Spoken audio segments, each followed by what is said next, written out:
In the beginning, there was only chaos, a vast, endless desert, and a single lifeline, the Nile River. Every year, its waters rose and fell, breathing life into an unforgiving land. And from this rhythm of nature, one of the greatest civilizations in human history was born.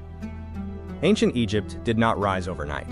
It began with scattered tribes along the Nile, slowly learning to farm, to build, to survive. Then, around 3100 BCE, something extraordinary happened. A single ruler, King Narmer, united Upper and Lower Egypt. For the first time, there was one kingdom, one crown, one destiny. This was the birth of the Pharaohs, kings who were not just rulers, but gods among men. Under their command, Egypt transformed. Massive temples rose from the earth. Cities flourished. Trade expanded across distant lands. And deep within the sands, the Egyptians built monuments that would defy time itself. The pyramids, constructed with astonishing precision, the Great Pyramid of Giza still stands today as a symbol of human ambition. Thousands of workers, years of labor, all devoted to a single purpose, to prepare a king for eternity. Because to the Egyptians, death was not the end, it was only the beginning.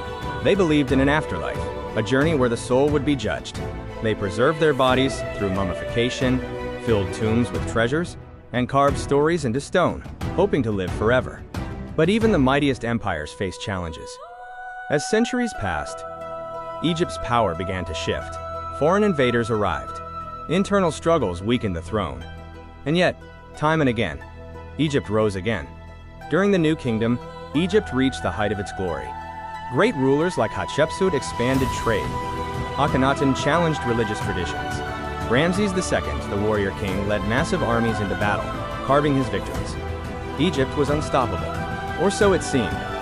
Beyond its borders, new powers were rising.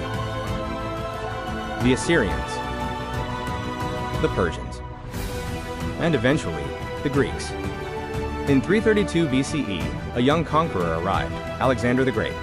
He embraced Egypt by not destroying, and under Greek rule, a new chapter began. The city of Alexandria became a center of knowledge, home to one of the greatest libraries the world had ever seen. But Egypt was no longer truly Egyptian. Then came the final ruler, Cleopatra, determined to restore Egypt's independence. She formed alliances with powerful leaders, Caesar, later, Antony, but Rome was too strong. In 30 BCE, after a devastating defeat, she took her own life. And with her death, ancient Egypt fell. It became a province of the Roman Empire. A civilization that had lasted for over 3,000 years was gone. Or was it? Because even today, Egypt still speaks. Through its pyramids, its temples, its hieroglyphs carved into stone, it tells a story of power, belief, and immortality. A story that refuses to be forgotten. Ancient Egypt may have fallen, but its legacy will live forever. Thanks for watching. Please subscribe, like, comment, and share.